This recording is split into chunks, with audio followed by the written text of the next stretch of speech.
代理主席，首先感謝劉文君議員提出嘅原議案。綠色城市唔一定有智慧，但係智慧城市基本上都係綠色、低碳、節能、便利、創新、具可持續性、抗禦力同埋競爭力，都係建設智慧城市嘅要旨。政府喺2017年底公布香港智慧城市藍圖，9年嚟一直有唔同嘅項目落地有進展。具備收集交通、氣象、空氣質素功能嘅智慧燈柱，令市民唔使撲嚟撲去交表嘅智方便，都係好項目。但係當我哋睇到同期國家喺智慧城市建設嘅速度急起直追，就應該係香港5年規劃嘅目標。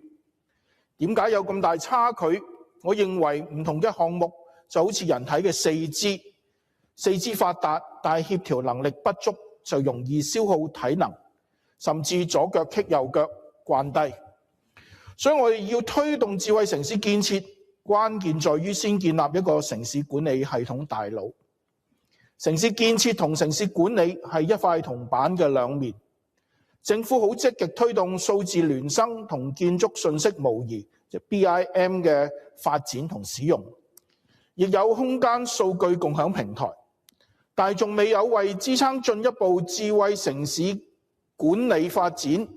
包括無人駕駛、低空經濟在內嘅城市信息模擬系統，即係 CIM。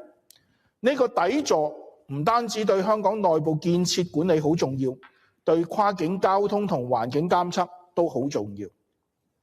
以智慧交通為例，唔係單一嘅燈號控制或者道路監測就足夠，而係要將智能交通管理系統結合物聯網數據平台，以至管理低空空域嘅無人機交通管理系統，高度整合於一身。唯有借助呢個中樞，政府先有能力全局調控、統一指揮，令地面同天空嘅交通配合連結，減少擠塞，加強運力。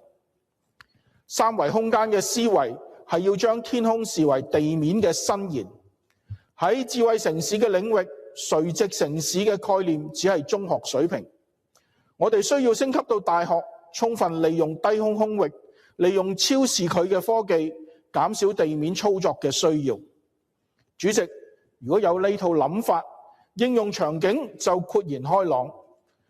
我哋可以將空中嘅無人機同地面嘅無人駕駛系統結合，形成空地聯動嘅立體運輸網絡，專注解決物流中最耗時、最佔道路資源嘅最後1公里問題。要令空地聯動唔會淪為空談，必須講返到基建。建築物同新發展區喺規劃初期，就要為無人機預留起降平台同空中航道，為無人車預留專屬上落貨區。硬基建上要建設具備車聯網功能嘅智慧燈柱、無人機自動充電網。軟基建上更加要建立統一嘅數據標準、法規同貫通各個部門嘅數據庫，打破系統孤島，確保各個無人系統能夠無縫對接城市管理大腦。大腦嘅運算養分係數據，實事求是咁睇，要喺成熟嘅社區抽取全量數據，有唔少嘅困難。但係喺新發展區收集增量數據就容易好多。呢點正正係北都作為香港智慧城市建設同管理突破點嘅原因。交通管理只係一個例子，呢套規劃思維恰好同國家城鄉融合、以人為本嘅方向契合。北都唔應該只係一個鐵路加物業嘅翻版，而係要以宜居城市為願景，按15分鐘生活圈嘅理念，完善各區衣食住行嘅基本配套，並且保育藍綠生態，打造集體運輸、綠色運輸與智慧管理於一身嘅生態旅遊體驗。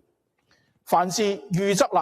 香港背靠祖國，聯通世界，理應發揮超級聯繫人嘅優勢，將內地相對成熟嘅智慧交通同新能源技術引進來，將灣區標準推出去，